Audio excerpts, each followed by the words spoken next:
Everybody, welcome back to the Bideo. It's been a while, but it's February 7th, 2019, and I'm joined by Steve and Nick, and eventually Dan. And today we're going to talk about Kingdom Hearts 3. Guys, you can say hello first, though. Hi, everybody. Glad to be back. Long time no see. Okay, so which of you two has actually beaten Kingdom Hearts 3? I have beaten it. And I have not. Okay, Nick, try to, without spoilers, tell me about how far you are. I'm going to take that as you haven't beaten it. I have not beaten it. Let's see. I have gotten to an optional world, and I've been playing what is the equivalent of Snood, if that rings a bell. It does not. I have no idea what Snood is. It's like it's an old game where you like shoot. I don't know, Steve. Maybe you have another game that was maybe like it. It's kind of like a weird variation on like Puzzle Bobble or Bust a Move, but it's very like Flash game. It looks like a Flash game from the '90s. It's Yeah. gross. The Kingdom Hearts 3 equivalent, or the game that he's talking about? No, actual Snood. Snood was a game that like Nick and I used to play in like middle school on our like old Pentium 3s and stuff, but the mechanics of Snood are kind of like a variation on Puzzle Bobble, and then this Kingdom Hearts game is essentially a reskinned version of Snood in Kingdom Hearts. Yep. Okay, I have no idea what you're talking about. So I'm maybe a little further than you. Probably just barely though. I still don't understand like what that game is or what it's supposed to be doing. Do you know Puzzle Bobble? No. Do you know Bust a Move? No. Okay, well it's sort of like a match 3 game. There's a Wait, are we talking about the vegetables and fruits? The Yes. vegetables and fruits. Yes. Okay. So I just got there for the first time. Okay, so I am like one more section of space ahead of you. Okay. And I know the next area is like gonna be the frozen place, just because of the name of the world. You can see it. Okay, I'm 2 ahead of you. So you've done Frozen, and then you're on the next one, or you've done Frozen and the one after that. I've done Frozen and the other thing. Okay. I know 2 of the worlds that I've seen that I haven't come across yet. I know, like, I haven't seen the Big Hero 6 stuff, and then I haven't seen the Pirates of the Caribbean stuff yet. So I know those are coming up. All right. So, Steve, do you have any opinions since you beat it? I'm assuming non-spoilery opinions, just like overall. Yeah, just like how you felt about the game, because I feel like we're gonna have differing opinions. My thoughts were when I started it up again at the very beginning, it was nice to be playing a Kingdom Hearts game again, but I was a little bit overwhelmed at all the different systems and stuff. Like since I didn't play any of the interstitial games, them having like the attractions and all the like the modes and form changes and stuff took me a while to get used to, but I ended up actually liking them a lot, even though you don't need to use most of that stuff because the combat system can be kind of mashy. Like it's not that hard of a game, so you're kind of choosing optionally to play around with all those other systems. But once I started getting into the Disney worlds, I thought the game picked up, especially after like the first, basically after the Toy Story one. I think the Toy Story one might have actually been one of the weakest ones. And once you get out of the Disney worlds and you enter into like the Kingdom Hearts stuff, I was surprised at how effective that story stuff was. and I was surprised at how much I cared, which is like weird because I don't care about Kingdom Hearts story, but it was like it actually felt pretty good to be playing sort of like the end of that saga that I started half of my life ago. So I left the game feeling pretty positive. It's not like a perfect game, but I think I ended up liking it more than the sum of its parts. Why? What are your thoughts? Okay. I think the Toy Story world is the best world I've played so far. So that's interesting. I thought that like the voice alikes and the design of the world was incredible. Like the Pixar stuff looks like you're playing a Pixar movie, and that is really cool. But I thought that the Pixar world kind of like went on too long and had like a little bit too much. Oh, now let's run to this place. Oh, now let's run to that place. Like it didn't. I wasn't that excited my entire time in that world. Um, but I don't know. It wasn't like a bad world. I'm not saying it was terrible. It just um, didn't like get me like super eager to play hours and hours of Kingdom Hearts. Yeah, I did like the when you get into like the toy Gundam for the first time. That was pretty fun, and Mhm. like fighting the like possessed toys, especially like the boss, the doll. That was Yeah, pretty cool. and I thought that like I don't know. I guess a lot of this conversation will generally be a little bit spoilery, but we'll try to avoid like plot spoilers. But stuff that happens in the earlier worlds will probably come up. But I liked the like game within a game thing. Dude, seeing that trailer for whatever they called it, Verum Rex or whatever, was Yep. amazing. Yeah, It looked like a better version of Final Fantasy 15. Like it looked like the sequel to Final Fantasy 13. So, um, I'm not sure how to share my opinions without seeming like I hate the game. Uh, well, why don't you just sound like you hate the game then? Or don't be a bully, but be a critic. Okay, I'm gonna say beforehand that I did not hate Kingdom Hearts 3 of what I've played, but I didn't like everything. I didn't love it. So, I liked the Toy Story stuff because it felt like I was a part of the Disney World or Pixar, whatever it is now. Um, like you spend most of that world with Woody and Buzz, and like hanging around the Disney characters. But oh man, I can't spoil it because Nick. But let's just say some of those later levels, it feels like the Disney stuff is sort of an afterthought, or you don't interact with them as much, and that's why I liked the Toy Story stuff. But some other worlds just did not feel great. The game is kind of like split up between. It feels like about half the worlds you are doing something unique with those characters, like the Toy Story stuff. Like you're doing something original with those, with like Buzz and Woody and stuff, and then half the worlds are kind of like more. You're just sort of following through the storyline of that movie, hitting like the two or three biggest story moments. I suppose Um, like Rapunzel is that exact, example. Because like you yeah. just kind of go along the path with Rapunzel and whatever that dude's name is. yeah. Mhm. I did like that world though, because it did feel like you were like traipsing through the forest with Flynn and Rapunzel. You know. Yeah, and to be clear, my only problem with the Toy Story world was just that I felt like it went on a little bit long, and like part of that might have been that I ended up getting like turned around a little bit for a while or something, but it just kind of I don't know. It felt like it could have ended a half an hour before it did. Now that you say that, I do think maybe it did go on a little long, but overall, I thought it was really good.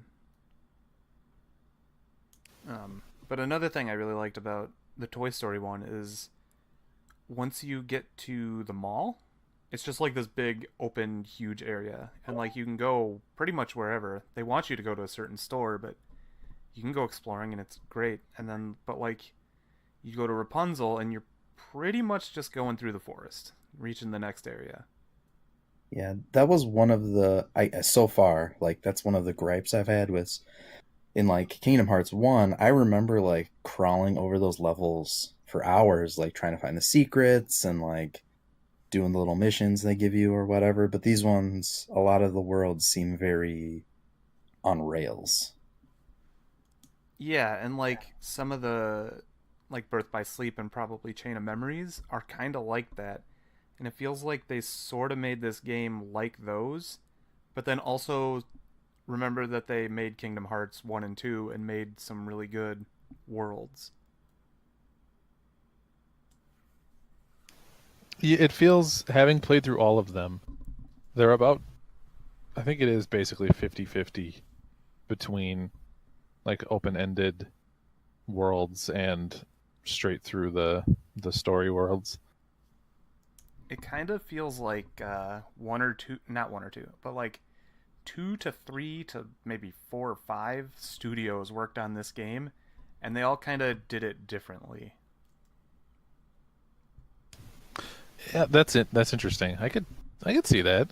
Um, because the worlds definitely do have a different feel. Like some of them feel similar, but then distinct from other worlds.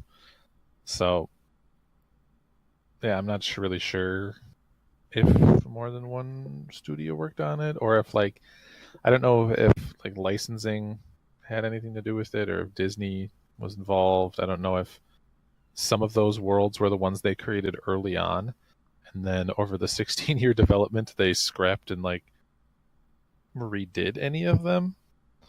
I'm not really sure. Yeah, it's I don't know. It just seems super disjointed to me. Um, Another issue I had with the game. Nick, do you have something to say? Nope. All right. Another. It's again. It's hard to say this, but it felt like they made a PS2 game for the PS4. You know what I I mean? uh, I think I do, but what are you referring to something in particular, or are you referring to the entire package? Mostly like control, movement, and battle. Yes, I mean it feels very like beholden to Kingdom Hearts 1 and 2. It has the same like floaty feel, and um I don't know, like the camera in particular I guess is like the biggest offender of that, where the camera seems kind of bad sometimes and like doesn't follow your character or the action around very well in a way that most modern games would have fixed by now. But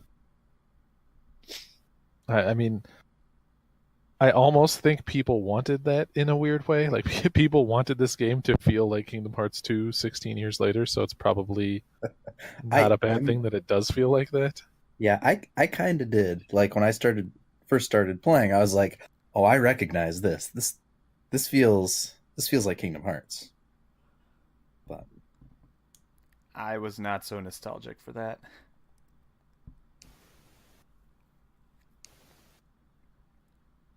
Yeah. I, I was surprised that I was as nostalgic about Kingdom Hearts as I was. That's kind of like the main theme of my opinion on Kingdom Hearts 3 was like, wow, I guess I was more nostalgic for Kingdom Hearts than I realized. Man, other than that, like the game is, I don't know. It feels fine. I would just like I told Dan, and he's not here. The best way to describe Kingdom Hearts 3 is I don't know. It's not awesome, but it's okay. Do you have any investment in the Kingdom Hearts world or characters or anything, or like overall storyline at all? Like I I played was it Birth by Sleep, the one with Ventus, Terra, and Aqua? Hmm. Yeah, I played that one and a little bit of Chain of Memories. And for some reason, I thought going into Kingdom Hearts 3 that I wouldn't really need to pay attention to any of the past story, but they definitely throw in some people I have no idea who they are. Yeah, they do, and I feel like Kingdom Hearts 3 does not do a good job of bringing you up to speed or like being an introductory point at all. Like they do things to try. Like they have the videos at the beginning of the game, and sometimes inconsistently they try to sort of like explain who a person is or what a concept means the first time it comes up in the story. But like overall, I think that if you had not played all of the previous games and paid attention, you're gonna get a little bit lost in the story because it's just like it's so hard to follow, and they don't like want you to understand all the details fresh this time. They expect you to know stuff from the previous games. Like this game was made, it feels like, very specifically for the people that have been posting in Kingdom Hearts message boards the entire time since like the PS2 games were released. Yeah, and like before I started playing last week, I watched like a YouTube video to catch myself because I only played 1 and 2, so I hadn't played any of the other games. And so it was a 36-minute YouTube video, and like after the first 15 minutes, I had to take a break because I was like so overwhelmed with all the things I missed. And I was like, oh man, like I got a little nervous. There are Just way more kind of- Xehanorts wow. than you possibly understand. Oh, I don't want to hear that name. The thing I remember the most, and I think you're already done with this, like, so you go back to Twilight Town, right? Mm-hmm. You've done that part? For the first time? Yes, I think. Yes. Okay. So you meet Xehanort, Xemnas, and Ansem, I think. And then Goofy tries to explain to Sora about how Ansem and Xemnas are nobodies and like heartless or whatever of Xehanort. And it made me Mm-hmm. laugh so hard because I bet in no mind of his did the voice actor for Goofy ever think he was gonna say shit like that. Like in his entire career of voice acting. I constantly laugh at Donald and Goofy saying Kingdom Hearts words, like talking about like the power of waking and stuff. It's so funny to me. And, and Donald in particular is just like unintelligible without subtitles on. Like it sounds like the voice actor is like in pain every time he's speaking a line through Donald's voice. Okay, It hurts him. I thought I was the only one who No. thought that. It seems like he cannot do the voice anymore, Yes, so he has to slow exactly. himself down. Like every time he says, "This seems like a good spot to find some ingredients." It takes him like 5 seconds to say the word ingredients. I like feel like as he's recording that voice line that like a tear is running down his cheek, and then he like turns away from the mic and coughs a little bit of blood into a rag. I was just about to point that out. I'm glad you also heard it. So this is another thing that I noticed, and I think they actually mentioned this when they were talking about it on the Giant Bombcast too. But in the early parts of the game, did you notice that the cutscenes felt a little weird? Like Like what? they didn't like they didn't feel like smooth or modern. Like they felt a little bit awkward, and like the transitions didn't happen at the exact right time, or like the camera would linger on a shot for too long. Oh yeah, I did hear that. I don't know, kind of like when Sora would make like a goofy face or whatever, it would just last a little uncomfortably long. Yeah, and I noticed that when I started playing the game, where like I noticed like something about this just feels like kind of weird. Um, but I think that goes away in the Disney worlds. Like the Disney stuff seems much more thought was put into it. And then once you get out of the Disney stuff and then you enter into just like the ending gauntlet of like nonstop Kingdom Hearts storyline, then that's not really an issue anymore either. But I was surprised when they mentioned that because I felt like I was sort of the only one that had felt that way. Nah, it definitely shows itself. I don't see it as much as they saw it, but I definitely noticed it. So how you all feel about that gummy ship stuff?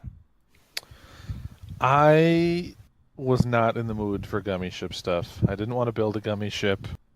I didn't do like any customization, even though I know that it can be fun. I just always used the one of the pre-made gummy ships, whatever one had the highest attack. After the first like 5 hours, I avoided most of the battles. Like the actual flying around was fine, but I was I was not in love with gummy ship stuff. I was there to get to the next world. Yeah, and then they would stop you with like a boss battle. Yeah, and those weren't great. Like I like rail shooters and like Panzer Dragoon and stuff, but um, I just think it was just like a case of mood. I don't think they did a bad job with it.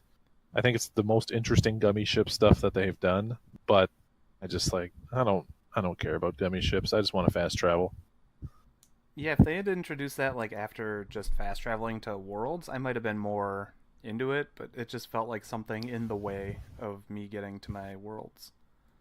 Yeah, and I felt the same way. I remember playing Kingdom Hearts 2. Like the first game, the gummy ships were like kind of novel and they felt weird. Like they didn't belong in the game. Like there was just like this weird idea that they decided to add in.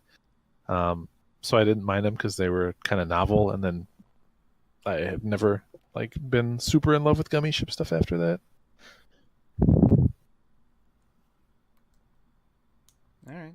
So, did you play any of them gummy phone games?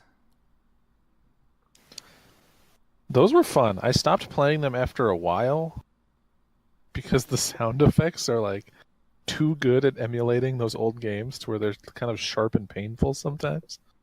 But I played probably about half of them. I didn't realize at first that there's like a second page of cell phone games. There's like 25 games or something. It's pretty crazy. Oh my god, I played like a few of them, and I was just like, I do not want any of this. I did you ever have any of those Tiger handhelds growing up? I know that these are trying to emulate more like Game and Watch type things, I think, but did you ever I have any of I those? did have a couple. I had a Sonic the Hedgehog 2 one, and I don't know. I was like, as I was playing those, I was like, "Ah, I remember these old games. These were fun. I used to also have a Mortal Kombat one or something, I think. But yeah, I don't know. They're fun for trying to get scores. I like that they aren't all arcade games. I like that some of them are like puzzle games. Yeah, like the lawn mowing one was fun. Yep, the lawn mowing one was the best one I think that I played. I haven't played that one yet. It's good. It's like It's like it's navigating a a grid in the right yeah. path, essentially, with obstacles. You have to mow every square of grass, and you can only move from a square with grass to another square with grass. And there are like enemies that move around every time you move. So it ends up being just like a puzzle of how do I, what's the right path to take to hit every square here and not end up running into an enemy. All right, man. What else did Kingdom Hearts 3 have? Y'all find them lucky emblems? Uh, I found 20 of them because the game told me when I beat it.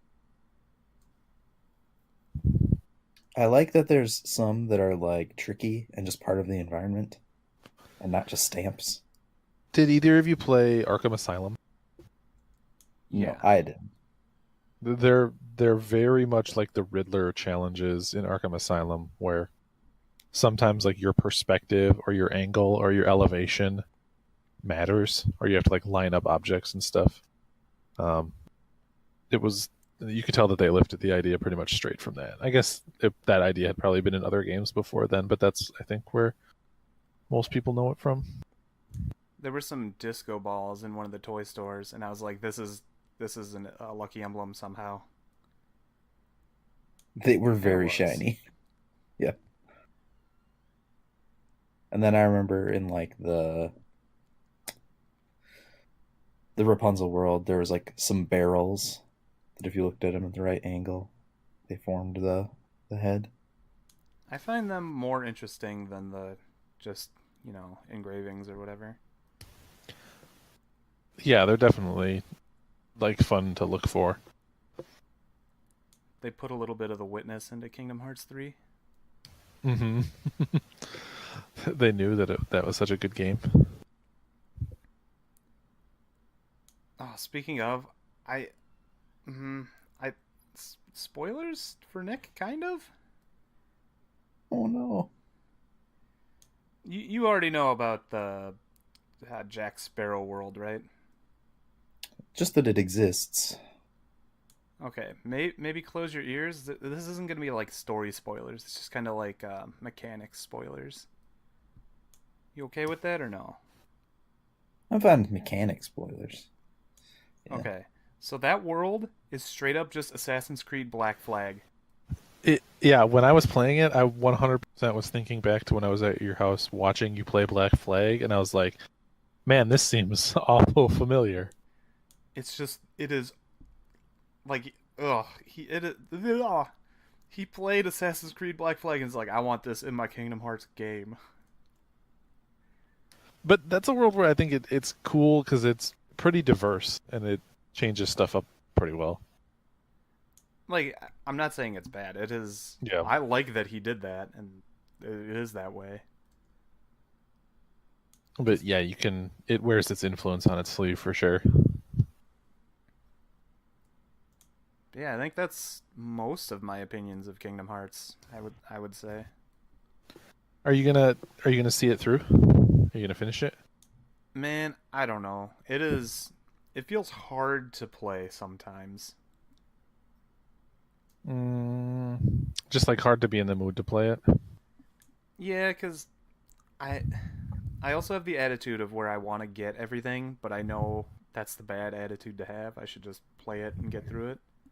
Oh yeah, I definitely did not have like a collector's attitude about this game. I missed a bunch of treasure chests. I missed tons of lucky emblems. I didn't do most of the like side stuff. I was just interested to play through, see the story through, get my fill of Kingdom Hearts and move on. It it made me want to play the other games. All right. So, you think this is going to be a possible top 10 of the year for you? On my list, Yeah. um, I mean, it'll depend on how the year shakes out, because right now I don't know a lot of stuff that's coming out this year that is like a potential to be a game that I know that I'd really like. There's only like a handful of games that I'm even excited for this year as of now, but it could have potential. I don't know. It's really hard. Like I said, I I think that Kingdom Hearts 3, the game, was just kind of pretty fun. So like is pretty fun enough to get onto a top 10? Well, kind of depends on how good all the other games were this year. The what I think it's just that I felt more nostalgic playing Kingdom Hearts 3 than I have playing a game in a long time, and I was sort of caught off guard by how nostalgic I was for Kingdom Hearts. Um, and so that leaves a more positive impression on me than I thought I would. Because like I played Kingdom Hearts 1 and 2, like Nick, we were playing those games like when we were like first becoming friends in middle school. Like those are very much like the prime time games for like good years of our life. And so like through middle Yeah. school and high school. So playing them I was like, this just reminds me of a simpler time. And then we realized that we're playing those games still in the same houses. So yeah, that was the irony, is that I've grown up and I've purchased a house from my parents. So 16 years later, I'm playing Kingdom Hearts 3 as an adult in the same house that I was playing Kingdom Hearts 1 and 2 in. That's interesting. I also played Kingdom Hearts 3 in the same house. We're all just going back in time, man. Feels good. But Feels okay. yeah, if I put Kingdom Hearts 3 on my list, it's going to be for the way it made me feel, not because of the game that it is, I think. Yeah, I would say like if it makes it to the top 10, it would be number 10 or 9 or something. Just depending on what comes out in 2019. For sure. And a lot of my game is informed by like the time after I play it, because I mean you've made fun of me a ton of times. I tend to skew pretty positive after I've played a game. So how I like really feel about a game, sometimes I don't like fully know until I'm like 6 months to a year away from it, to see like when I look back on it, do I look back on it super fondly or have I kind of forgotten about it?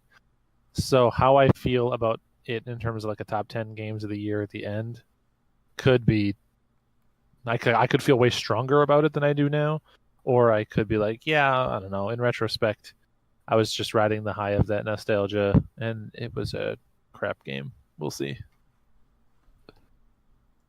All right, Nick, any other thoughts on the Kingdom Hearts? Um, no, I'm excited to see how it ends. I also even before starting it and like watching that opening cutscene and like which was essentially just clips from like stuff that happened in the old games, from what I can tell. It made me want to go back and play the old ones. Um, All but I'm right. excited. So when I first booted up the game and it did that cutscene of like over the ocean and into the castle town or whatever, it gave me like PS1 Final Fantasy 9 vibes.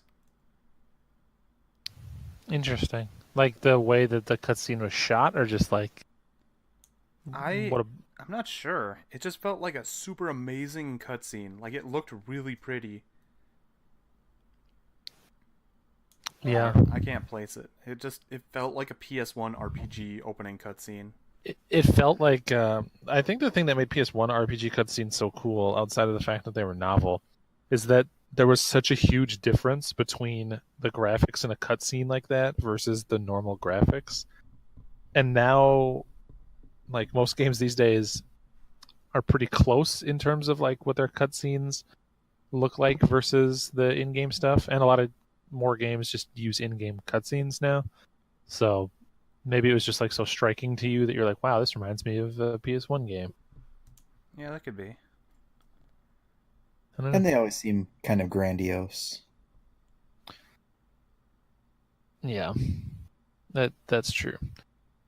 And like, I will say this: if you were a Kingdom Hearts fan, or if you have any investment in the story, they gave like the final hours of this game are like basically exactly what any Kingdom Hearts fan was hoping for. Like, this is it is Kingdom Hearts hard. Do you mean like difficult, or it is the most Kingdom Hearts a Kingdom Hearts has ever It's hearded? just like it is extremely Kingdom Heartsy in story, and it almost, not quite, but like it almost feels fan servicey. Like they know that this is sort of like closing the book on at least like this trilogy of games, and they are very much making sure that you like get to close the loop on almost any character or event that you care about. Like they are, you will have closure on your Kingdom Hearts story. They were thorough. All right. They were thorough in a very like the fans will love it kind of way. Okay. I like eventually I am gonna beat it. It's just there's other stuff that came out too, and it's those are pretty good games. But before we start talking about what we've been playing, Dan is gonna show up at some point. I don't know when. He said soonish, I think. But in case you can't tell, we are recording with Discord because Twitch closed down their voice app for some reason. I don't know why.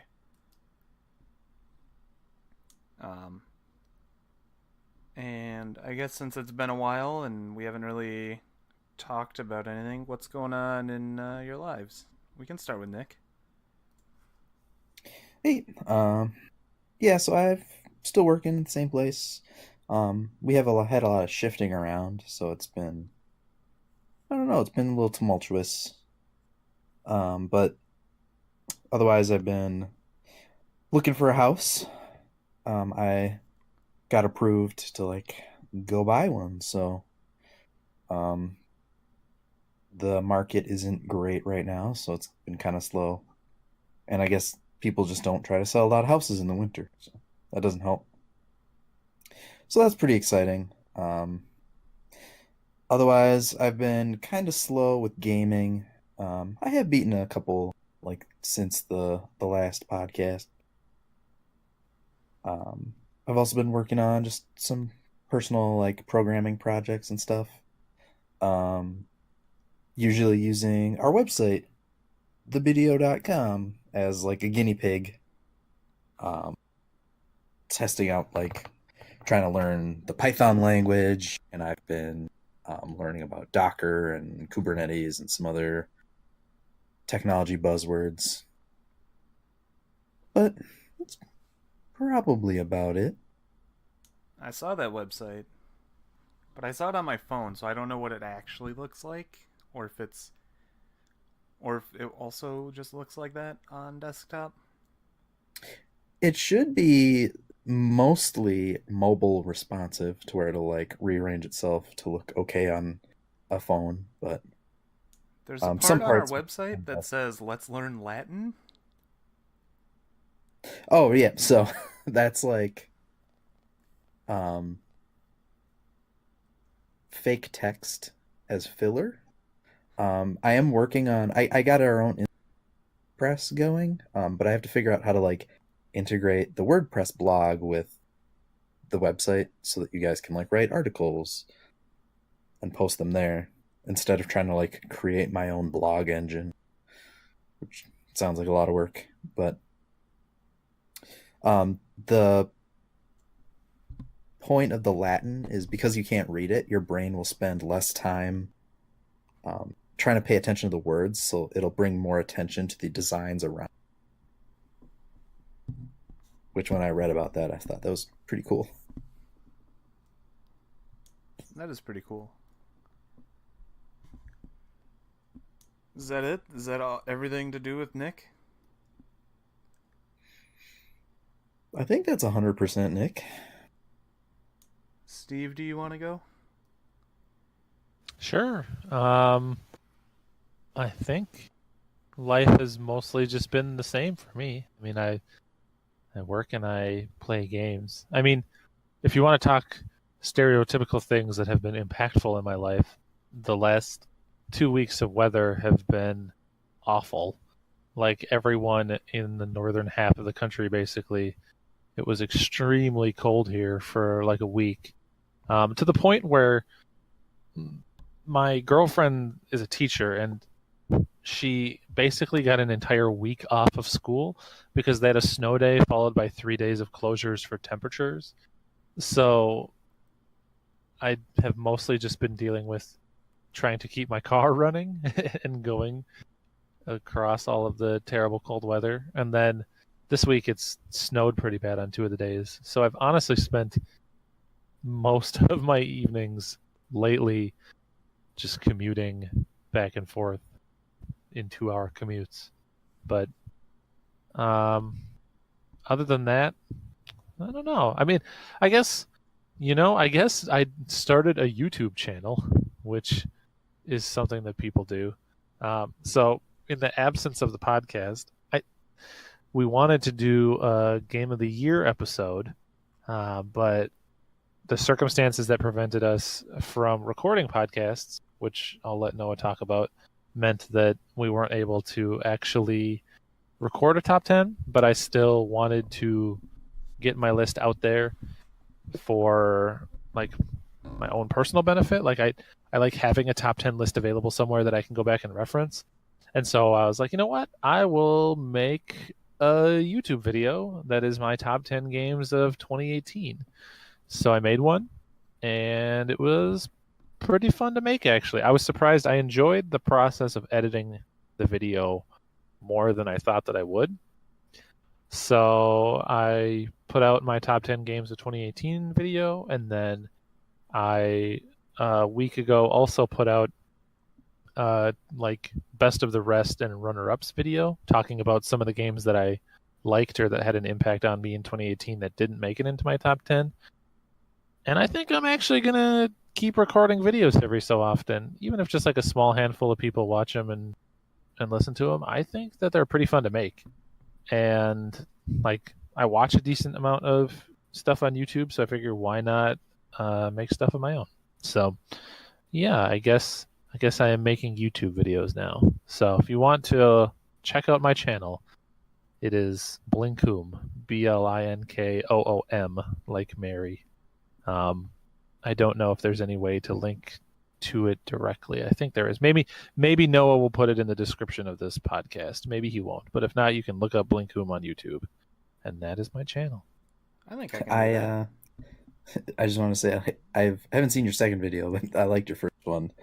And no, was it me and you? I know I think I it was was me and you. being jerks to Steve, like all right, Steve, your first video. Here's some criticism. Yeah, not that good, man. You know, I mean, the criticism's fair, right? Like, I know that you guys are still my friends, but I don't know. I had fun.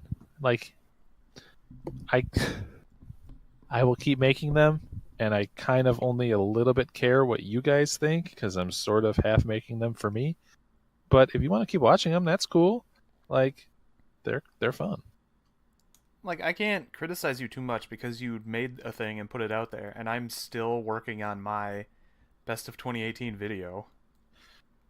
Yeah, I mean, your criticisms were very much like one based around like the format, which I think I am personally comfortable with, like the format, and then two, like it's kind of awkward to get used to recording yourself talking, and you guys know me really well. So someone that knows me really well is going to be like, wow, this Steve looks weird compared to the Steve we normally talk to.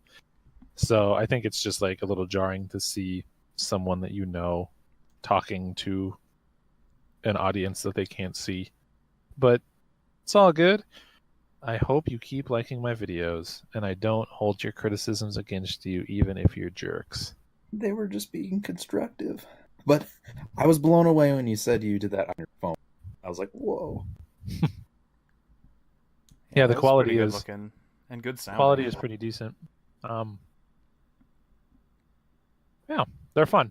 So I'll probably make the occasional one talking about either games that I'm interested in, topics that were on my mind, maybe talking about the games that I've recently got and why I got them, the games I'm playing, stuff like that. I think it'll be fun. A fun side project to entertain myself with for a while.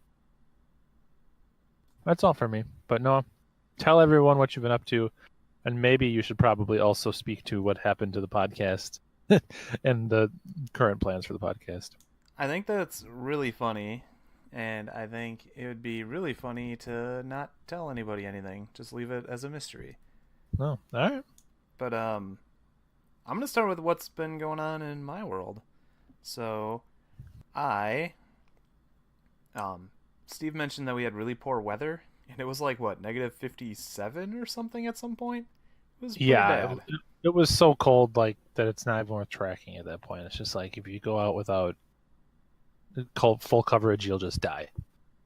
Yeah, I was outside in like a full jacket and the hood that came with the jacket and a hat and gloves, and I still had to go to work, and they paid me $25 for every one of the days I showed up when schools are closed. So I made like 125, $150 just for going into work like usual, which is, kind of nice. That was like gravy on top of what you already got. Yeah, like I'm already going to work because I'm in like healthcare, so I can't not go to work. They need people to be there to do the things. Hmm. Um, and another thing that happened is we got taken over by a different company, and so all of my PTO they just paid to me. It did not roll over, which is a bummer in some regards, but like it's like $1,000 or more to just get. Not bad. It's pretty nice.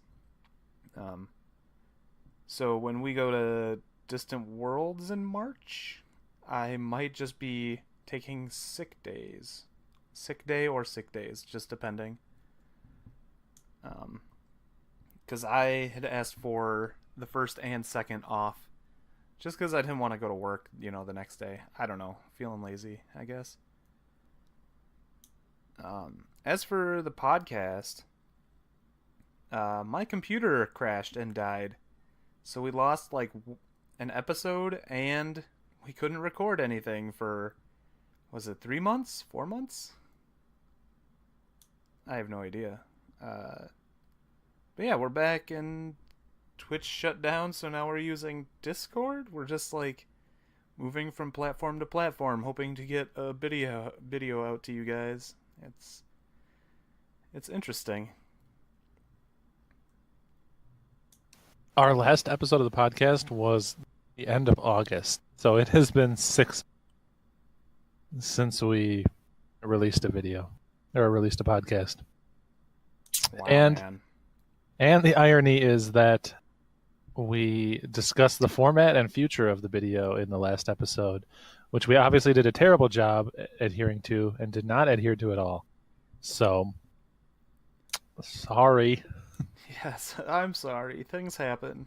I had no way to record. But that doesn't stop you guys from recording. What's your excuse? That we can't do it without our fearless leader.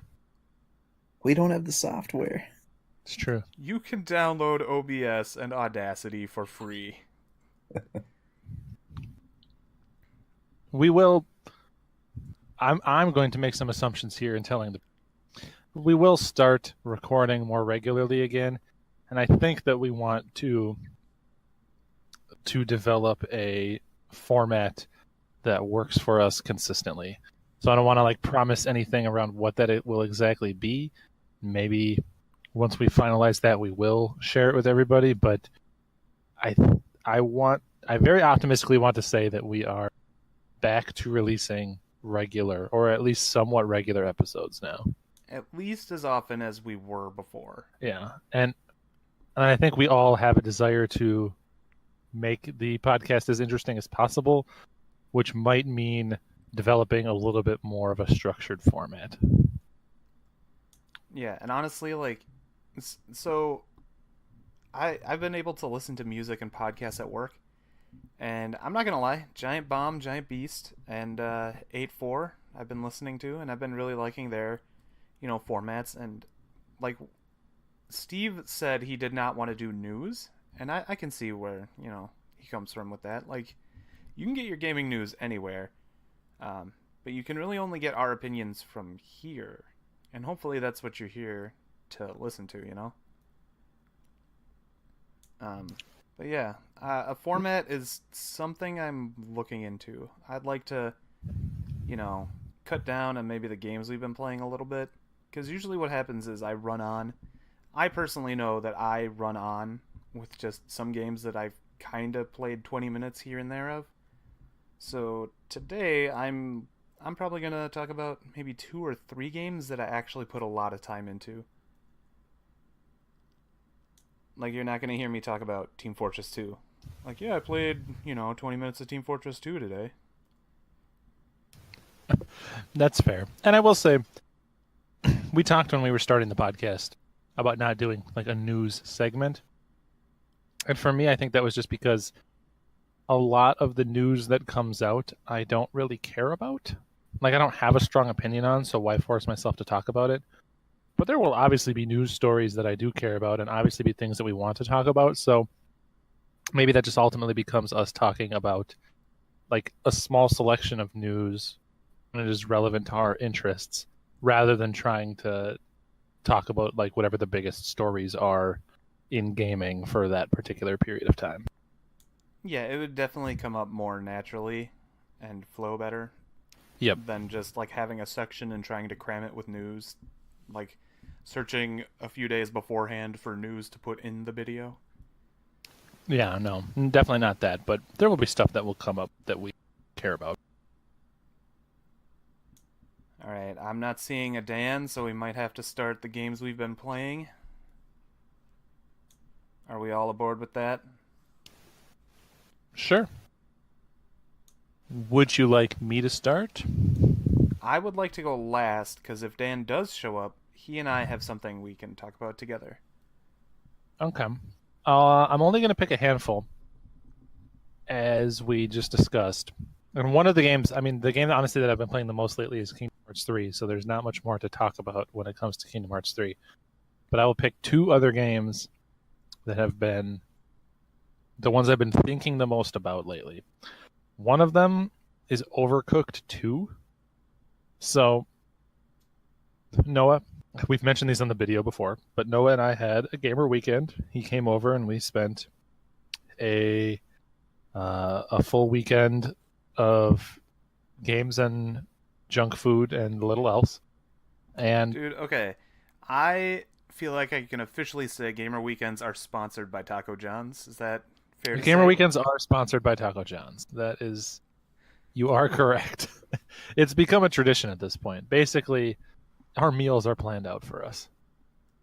But anyways, so the theme this one was co-op games. We wanted to play games that we could play together. And no, I don't know, were you going to talk about Unravel at all? I was not going to talk about either of these games, but I do have input on them. Okay. Well, the two main games that we played together were Unravel 2 and Overcooked 2. I don't want to say a lot about Unravel 2, other than I never played the first Unravel, and I enjoyed Unravel 2. I thought it was pretty good.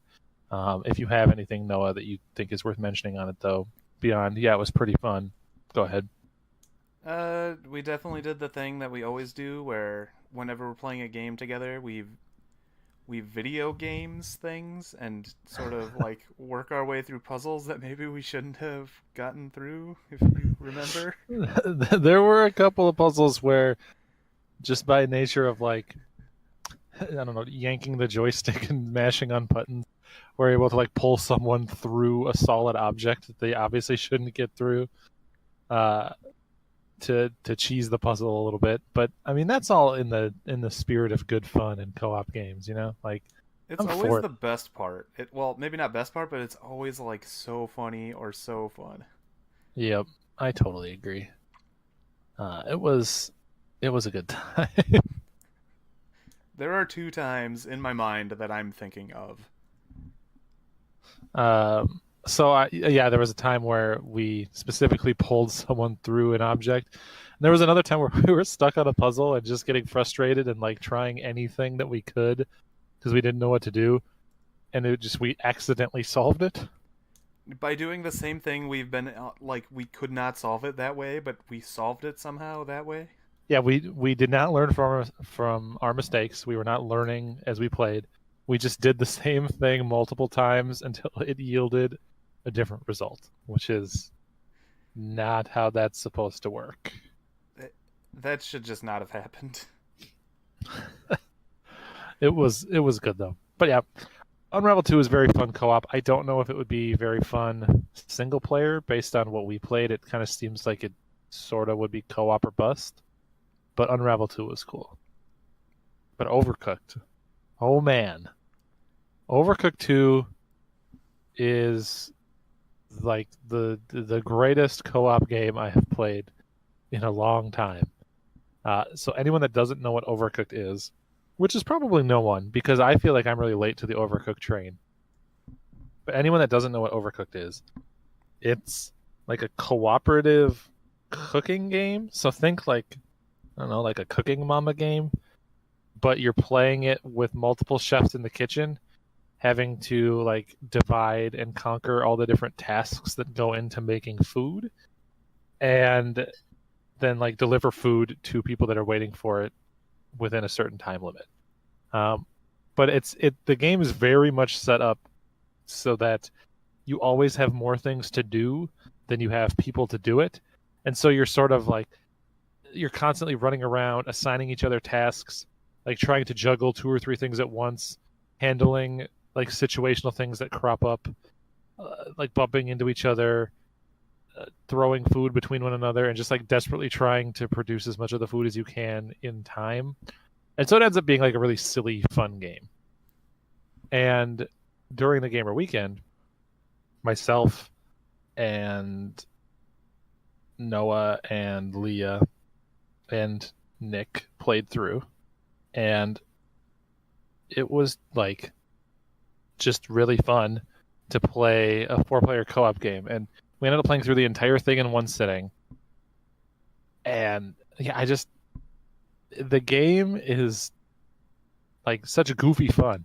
So we played through the whole game in one sitting, and then after gamer weekend, Leah and I had played through the entire game again together, 2-player, on her account, and have like then since then also played it a couple of other times with people when they were over at our house. So it's become like an instant staple, like a party game that we want to play. And it's like it's so satisfying to have your kitchen be a well-oiled machine and to like be delivering the orders as they come up successfully and like trying to get a high score. It's just I was very surprised at how much fun it was. But you guys played it too, so I'm definitely curious to know what your thoughts are. So, like, there is something about assigning tasks to everybody and, like, becoming a cog in the machine to just crank out these meals to people. I don't know what, but I just super like that part. Yep. Like being like, all right, I'm the dishes guy, and I also deliver the food. Like that's my job. The thing that I would say to Leah when we were playing 2-player, but this was true when we were all playing together too, is like I had the stuff I was doing, and occasionally I would jump outside of that role to do something else that needed to be done real quick. But a lot of the time, at the end of a round, I would be like, man, I have no idea like who was getting these vegetables chopped and handing them to me. Like whoever was on that job was doing great, because I could only think about the stuff that I was doing, and the rest of the kitchen was just like working as it should. You become so focused in on your tasks that you start to really appreciate when other people are doing their tasks well, since everything has to happen in a certain order. Like you're chopping cheese or lettuce or whatever to put on the burger, and somebody's just putting out the fires that would stop you from getting there. It's pretty good. Yep, you're like, oh, thank God someone was doing that. Whoever was doing that, I don't even remember, but thank you, because that was necessary. Yeah, it was always kind of funny when there was a couple instances where we didn't talk about things and things just fell apart over and over again until we had to be like, all right, guys, we need a plan. And then forming those roles. Mm-hmm. I think in the later levels, we got like better at more assigning ourselves naturally, but yeah, we kind of fell into things that we were good at. I found it helpful to have someone, whether it was me or someone else, who was kind of like the headmaster, who was like calling out what subtasks needed to be done. So the person that was saying like, okay, the next thing we need to create is a cheeseburger with tomato on it. So I need someone cutting tomatoes, I need someone cutting cheese, and someone to go start the meat. Like that was helpful. You start inventing roles that aren't even defined by the game because it's so well designed. It's super cool how they put you in like different stations for each like map too. So sometimes you end up with a partner, and that partner will vary between any of the 4 of you. Yeah, and that's something that like probably should be mentioned about this game is the kitchen design is extremely varied, oftentimes really silly, and does a great job of like mixing things up from level to level. So yeah, there are some levels that are just like, I don't know, like a flat kitchen or whatever. But then there are levels where like the kitchen is divided between 2 rafts that are going like whitewater rafting down a river, and the rafts will kind of like drift apart from each other and then back together, so you have to time when the rafts are together to have the opportunity to like throw ingredients across to the other chefs or hand over food and stuff like that. There are like levels where halfway through the kitchen will like blow up because you're in a hot air balloon and it'll crash land, and then the kitchen will be in a completely different format for the rest of the level. There's ones with like teleporters that constantly change where they're located, so you can like jump to other parts of the level. It's the levels are all very intelligently designed to like create the chaos that makes the game fun.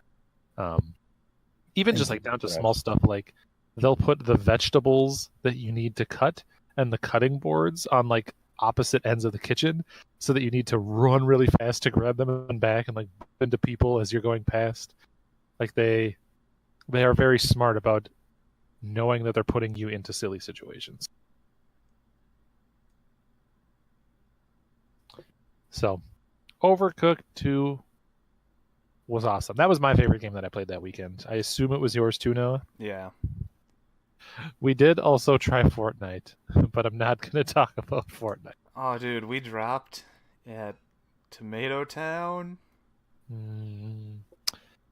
No good. Oh, I will take a brief aside to say, have either of you played Apex Legends that just came out? Yes. Have you heard of it?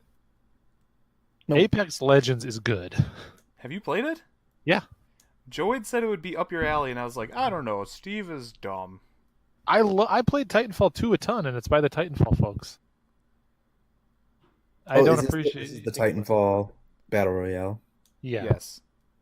It is a Titanfall class-based battle royale. So it is like Titanfall meets Fortnite meets Overwatch. But it's not like officially Titanfall? It's No, like its own thing? it is not in the Titanfall universe as far as I know. Okay, I just was confused because like some of the things I read, just because like they like said, "Oh, it's Titanfall Battle Royale," so I thought it was actually part of the. It feels like Titanfall in the way that the game controls because it's that studio, but there are no giant robots, and there's no wall running, and those are like the big things you think of when you think of Titanfall. So, but it is good. It is a very good battle royale game. I haven't played enough about it to like talk about it too much. I only played like 2 or 3 rounds, but I think probably by the next time we record, I'll have more to say because I'm actually really into it. I think that it's pretty fun, and we should play together because it is team-based. It's squads of 3. PS4? Yeah, it's PS4, PC. I'm doing it on PS4. Noah, are you doing it on PC? Yeah.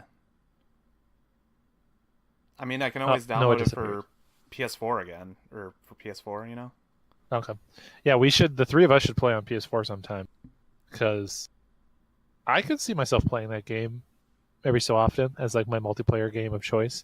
It'll depend on how I feel about it like 10 hours from now, but it's fun. So Apex Legends is cool. And yeah, the other game that I don't have as much to say on, but I do want to like just encourage people to play is Wargroove, which is the latest game from Chucklefish Studios, who did Starbound, and it is Advance Wars, but with a medieval setting. So Advance Wars has a sequel finally. It's not a real sequel, but in everything but title, this is a sequel to Advance Wars. Like it is so like 1-to-1 in copying the Advance Wars formula and then just making a couple smart changes to make it more interesting. So it's grid based, and your different types of units that you control or build will be stronger or weaker against other types of enemy units as you move them around and fight to like destroy the enemy commander or take the enemy stronghold or whatever it is. So it plays like a turn-based strategy game. But like the cool thing that they changed is that every unit has its own special criteria to get a critical hit. So and that critical hit criteria is sort of like specific to the flavor of the unit that you're controlling. So like the cavalry, the knights that you control, they get a critical hit and do a bunch more damage when they have moved their full move duration before they attack, so all 6 squares. Or archers get their critical hit when they attack without moving that turn. Trebuchets get their critical hit if they attack at the far outside of their attack range.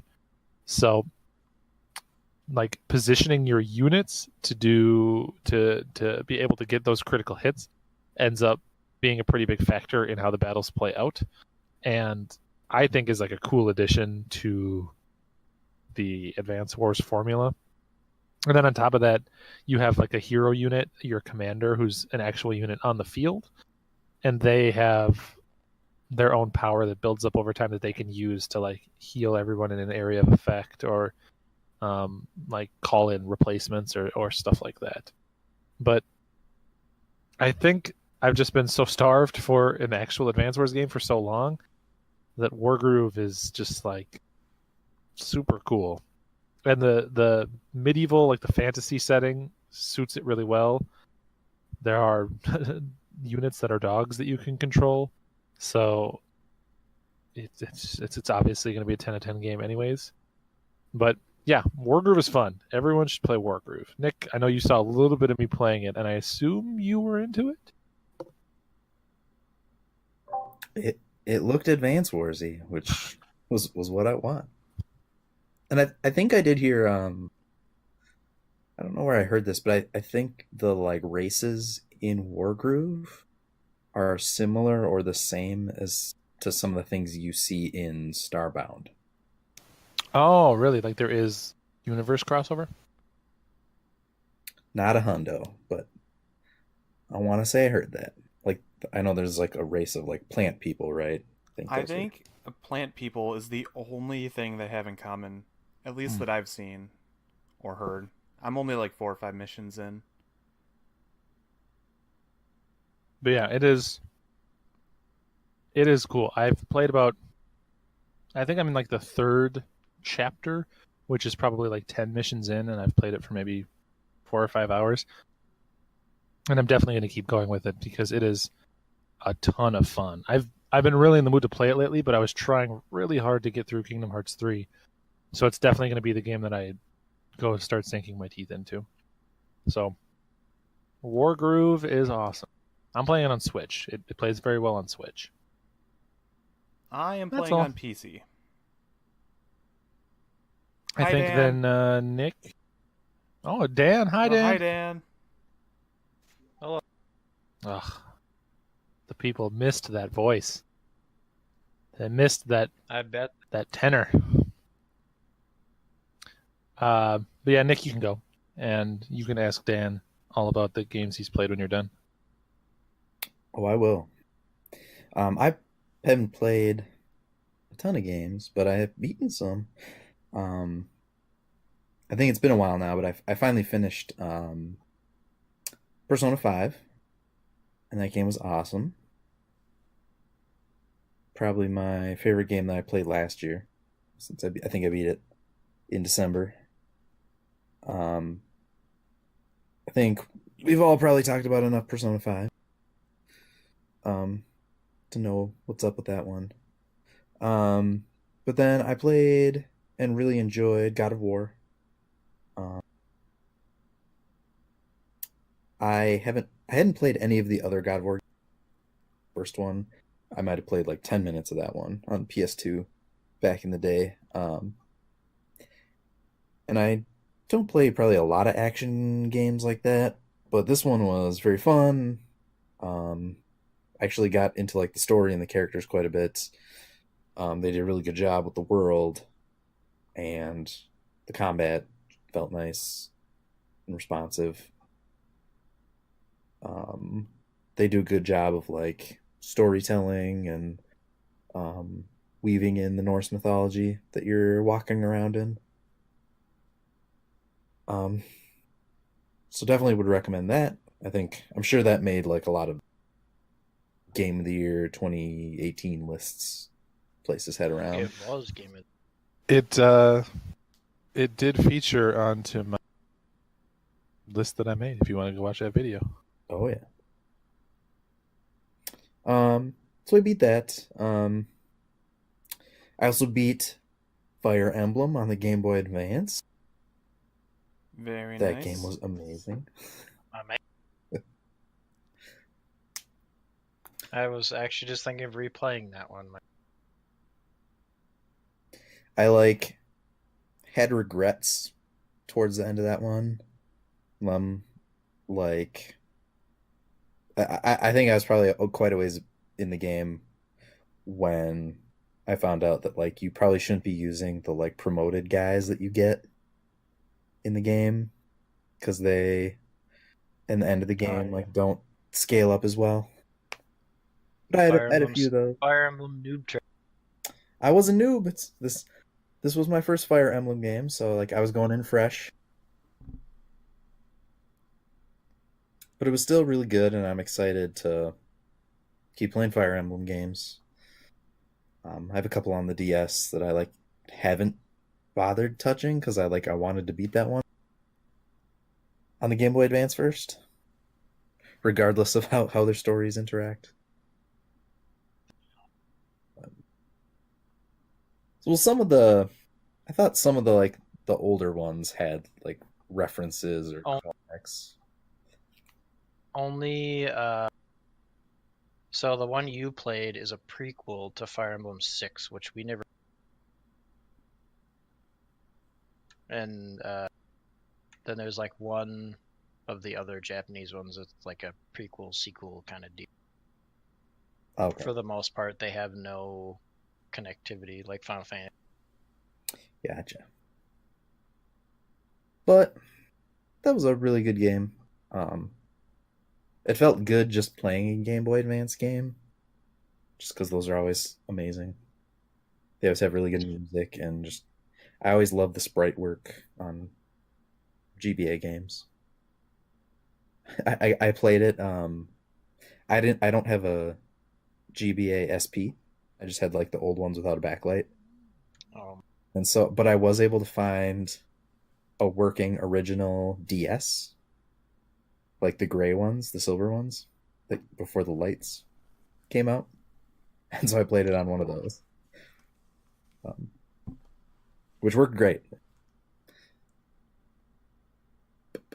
So there was that, and I've been playing Kingdom Hearts. We've obviously talked about that. And then I also started playing Bravely Default. And that has been very fun because it's just classic JRPG. There's crystals and there's classes and really good music. I don't know. I like that there's a lot of like network connectivity type things that they put into the game to encourage you to kind of socialize and like share things with friends or strangers that like isn't quite relevant anymore, but like you can summon a friend's character to come in and like do an attack in your battle. And Oh yeah, they had some of that stuff in like the Fire Emblem game too. It was but because I was playing that and Noah was over the weekend, we happened to Street Pass. Oh my god, I didn't even think about that. Yeah, so in like one of the boss battles, I like just wanted to see what it would do, and then Noah came in and just did max damage to the boss, and I was like, "Ooh, I'm like an hour into the game. I should probably redo this one and not use that super strong attack." It's pretty funny.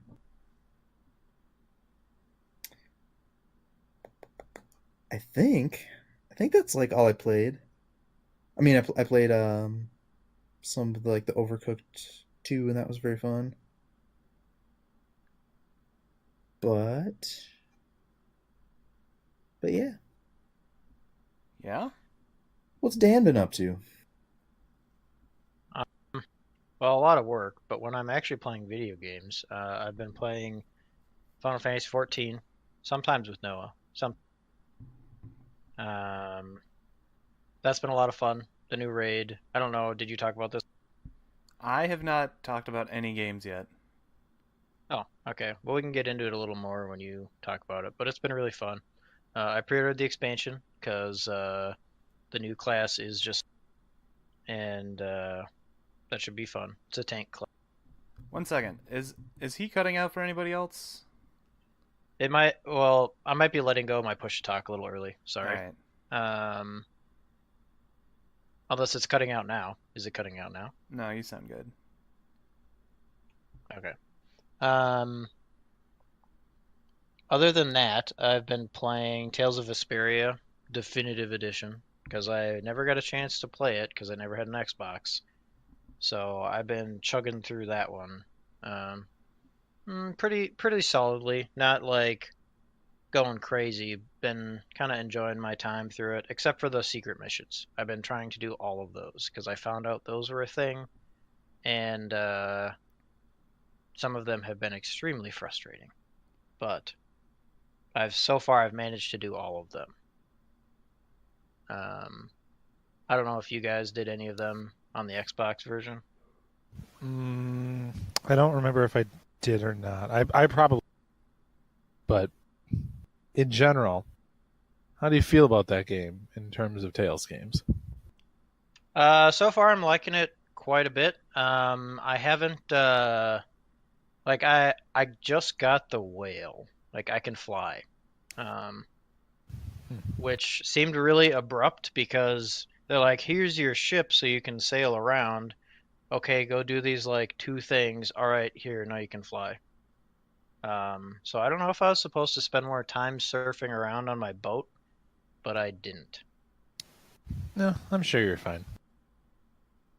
Yeah, I mean, there's always New Game Plus to get other stuff done, so I'm not like too worried about missing stuff. I know I've already missed a number of things, like a title or 2 or something like that, but I'm not too worried about it. Let's see, what else have I been playing? Oh yeah, I got the Persona Dancing collections for 3 and 5. I unlocked super hard mode on both of them and started working my way through that. They didn't have like a story per se like the Persona 4 version did, but it lets you have like social links by completing like, oh, get a cumulative total score of this, and then it unlocks like the next level or unlock costumes or whatever. And it gives kind of some insight into what the heck's going on, but it's mostly just for fun, and it's pretty good.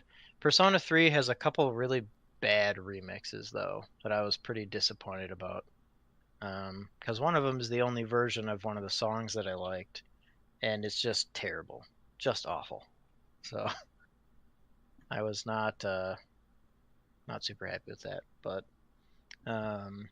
playing it on the big screen is a lot nicer than playing it on the Vita. I feel like it's easier to get through some of the songs. The Persona 4 stuff does not transfer to the Persona 4 version on PS4, so that's a little disappointing. I don't have all my scores or anything like that. Let's see. Thinking. Oh, on my Switch, I've been playing Y2K, the game with me in it. It's kind of alright. The combat's kind of slow. The main dude does a ton of monologuing, which is kind of annoying at times. But it does give you that kind of an Earthbound feel while you're running through it, because like all this just weird stuff happens throughout the game, or so far, like, oh, somebody just gets pulled into nothing and vanishes, and then you got to go find him, and then there's just a giant in the background, and suddenly you're in space. So it's kind of weird, and all the enemies are like that, like how in Earthbound it was just some random guy with a shovel or something, and that's how it is in this game too. One of them was like a cranky old lady on her break, and you had to fight her for some information. But it's very slow in terms of the pacing, so I haven't made it super far in that. You're in the game? Were you like a Kickstarter backer? No, just the main character looks like me. Oh, he does It look was a like running. you. It was a running joke, especially at PAX, because they had like the little buttons. So everyone's like, "We gotta get a tan button," and they'd all run over there, get the buttons, and wear them all over the place. I know Limited Run is doing a print of that at some point, so I'm waiting for that. I actually was like kind of interested in the game. I've heard, maybe you can confirm, that the writing isn't that good. It's not. Uh, I what's know. wrong with it specifically? I was disappointed because like, they did such a good job writing, and it's probably different people working on them, but 2064 and Valhalla were just great, and this one is just so mediocre. Oh, it's that same studio? Yeah, Eastbrid. Oh, weird. Yeah.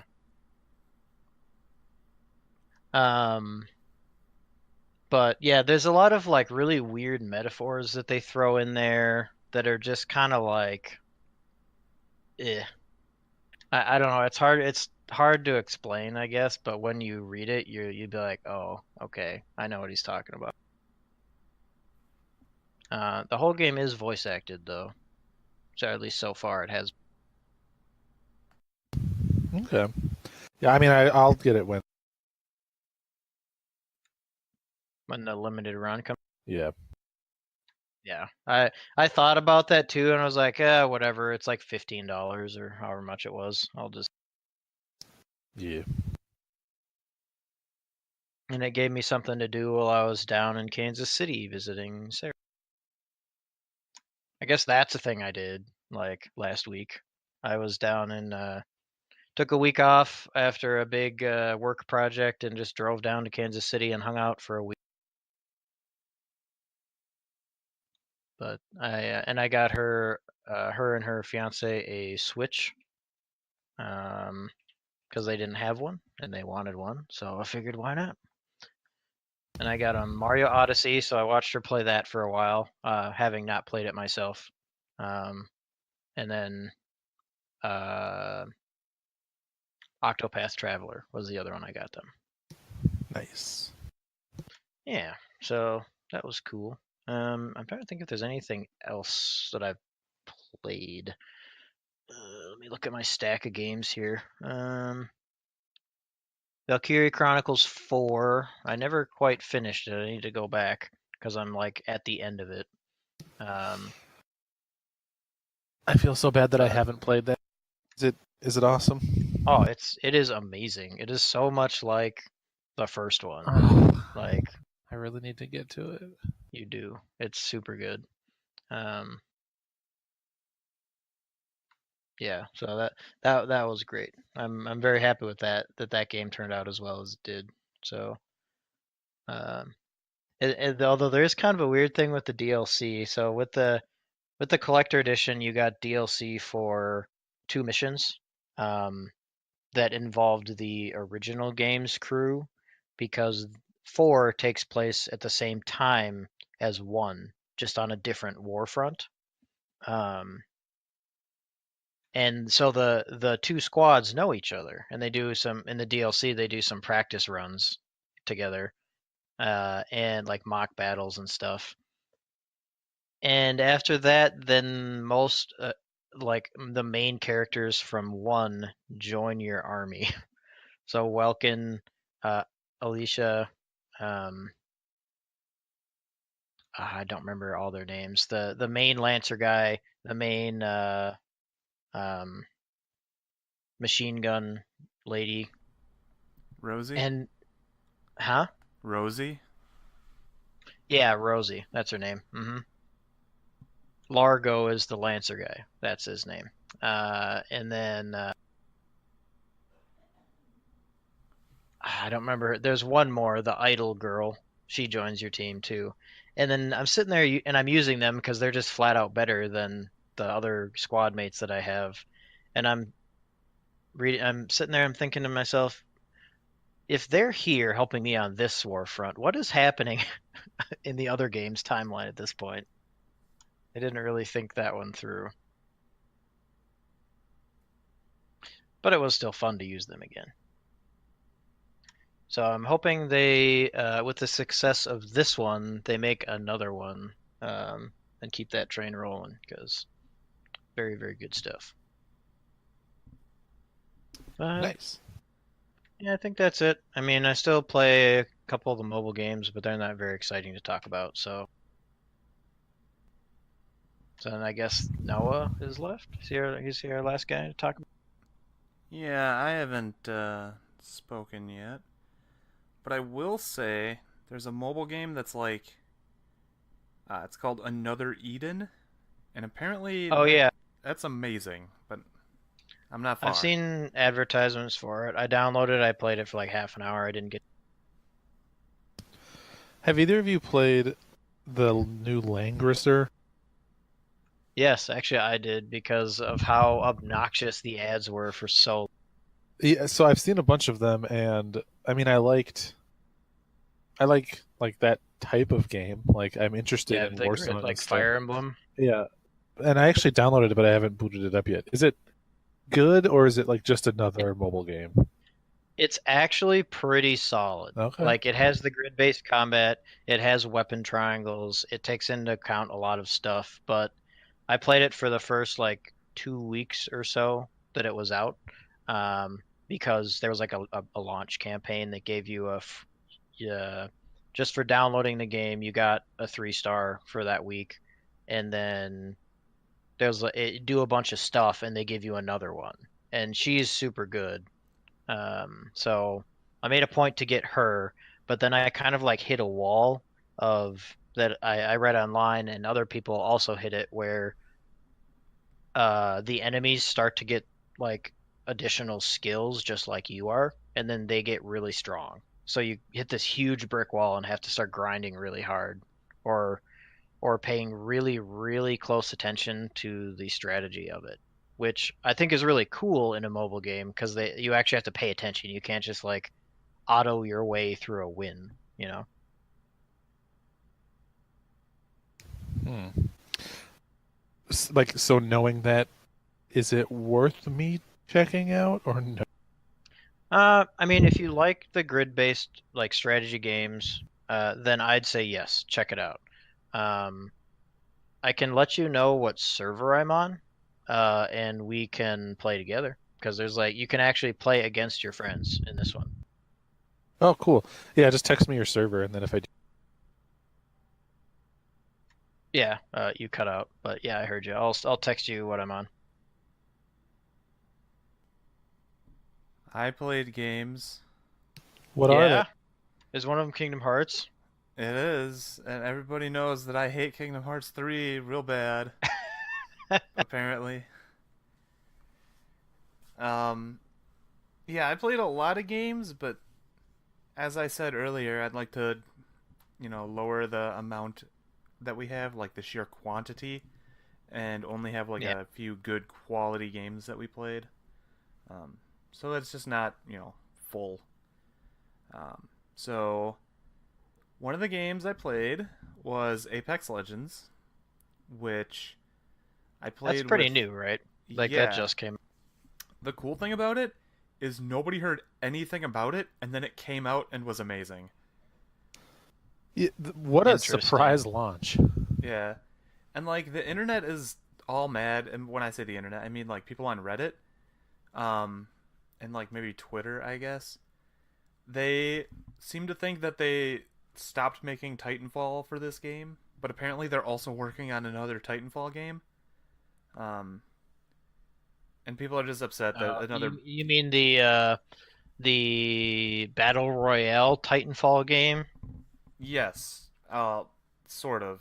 Like Apex Legends is that game, but they're making an actual Titanfall 3 apparently too. I don't remember where I heard or read that. It was just like I'm on my phone on break and I happen across an article. Um, and another thing people seem to not like is that it is a battle royale essentially published by EA. So like there's a lot of hatred in there. But the game is really good. Like it takes not a long time to land and get into action, and it controls really well. And it just is really smart about some things. Like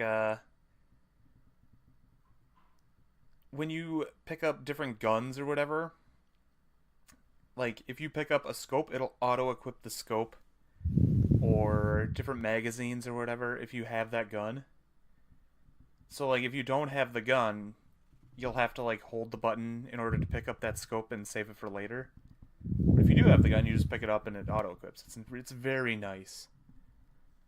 You can revive your friends at certain terminals, but they're only one use. So I remember last night we were camping one of those terminals. We totally got rocked, by the way. We suck. But Nice. it seems like a strategic thing to do, like especially when half the teams are dead, to like sit around and camp one of those terminals and wait for somebody to show up to revive their friends and then, jump them. But yeah, the game seems really, really fleshed out and solid, and especially since it just launched and there's barely any like actual issues with the game. Like server capacity is fine, people aren't disconnecting all the time, and it runs really well. I did have an issue with it, but like I fixed it. It was just like changing my settings in the NVIDIA control panel or whatever. But yeah, that's a good game. That's worth checking out. The other game I've been playing that isn't Kingdom Hearts 3 is Final Fantasy 14, and I'm starting to fall That's off. a video game. Yeah. So Blue Mage was released, and I had a bad time. I want to make an actual like big ranty video about this, but essentially I just I didn't have high expectations for Blue Mage, Oh boy. Yeah. and they didn't meet my low expectations, All they had to do was Mhm. make it so I could play with friends and like I don't know, give them a meter or a bar or whatever and I'd be okay. But you get this like solo play experience that they want you to, it's supposed to be side content in order to like get you through until the next patch, But everyone played it for 3 days, got all the skills, got all the level ups, played the carnival, and nobody touches it. And they're really. done. Yep, it's they killed my main. It's so sad. But like as you said, Shadowbringers is gonna come out, and I'm probably also gonna play a Gunbreaker. Which I can't wait to be Squall. Yeah, we're gonna be Squall tanks. You can be Squall. They give you his costume. I know, I already have it. There's no. Everyone's gonna be Squall. I know, that's why I also don't want to do it at the same time because I don't want to be what everyone's doing. Oh, that's true. It'd probably be like when Shadowbringers comes out, unless they announce an amazing DPS or healer. DPS queues are probably gonna be good because that's a sweet looking tank. And I want to main it, but it doesn't come out until like May, June, or July or something. So it's quite a big. Come on, I'm the tank of our group. I know, but I also like to do things. I like to play this video game sometimes. I like our system of I Paladin, you Dark Knight, and Pat Warriors. Yeah, we'll just keep doing that to do all the old stuff. But I'm starting to kind of fall off of the game because I started a week or two before Pat, and then you started not long after Pat. I don't know. I feel like I've done most of the content I actually want to do. And now I just log in and do my leveling dungeon and my alliance raid. And Steve got to see the new alliance raid. It's pretty cool. But doing it... Oh, did he watch you run through it when you were hanging out? It was pretty awesome. But yeah, it's... I feel like I'm running out of stuff to do that isn't just logging in and doing dailies. I need to grind the I need the boots so I can put on the whole Final Fantasy Tactics tank set, the Agrius armor. That So looks I'm really probably good. just gonna I'm probably just gonna keep doing that this week until I get them, because I have everything else to glamour. But like, you should join Scott's Guild, because like I don't know what yours is like, but they're pretty active and they do like a lot of random farming stuff. Like we could go do our weapon, like farm our weapons and armor, the pyro stuff. I haven't even started that. I don't want to. I want nothing to do with Eureka, really. Okay. I'm not a grinding farming Uh, guy, really. So like I the, might want to do an extreme here and there, but like for the most part I think I'm done. Like I'll probably log in and like level guys, but I don't know. I feel like I've seen what I need to see. did you see Snake Boy, I the new Snake trial? I did see the new Snake Boy. I liked him. Yeah, I still haven't done it yet. I have to do Hell's Cure. I was waiting in a queue for like 20, 30 minutes the other night. Finally got into Hell's Cure normal, and then we wiped on the first set of Phoenixes because nobody killed them. And then like 3 people rage quit and it never refilled, so I just left. That's a bummer. I had very good experiences with all the primals or whatever you want to call them. But yeah, that's like it for me. I played other games, but I don't have enough to say about them. That's all good. You can play some new games and come back 2 weeks. Talk. Yep, bop, bip, bop, bip, Steve. I don't think he's using push to talk, so his sensitivity's not working very well. Oh, yeah. I think you guys don't know how computers work. That's true too. But yeah, I think that does it for us. It's been like 2 hours almost. Any final thoughts? Nice. Words? Thanks for sticking around and Cat. Someone else should probably talk if I'm cutting out though. We're going to see Distant Worlds in like a month. Yup. That'll be Woo. fun. Yep, that's always a good show. But I guess thanks for listening. We want to put out more stuff. I do want to write reviews for fun and make videos for fun too. I'd like to start uploading these like Fridays, day after. No promises, but we'll see what happens. I would like to get on a schedule, but I'm lazy and terrible. It's all right. When we live together, I can whip you into shape. I don't Like, want. Noah, do the thing. No. I'm gonna. No, I'm gonna eat breakfast in bed instead. Alright, but anyway, thank you guys. We'll see you in 2 weeks. Bye. Bye bye.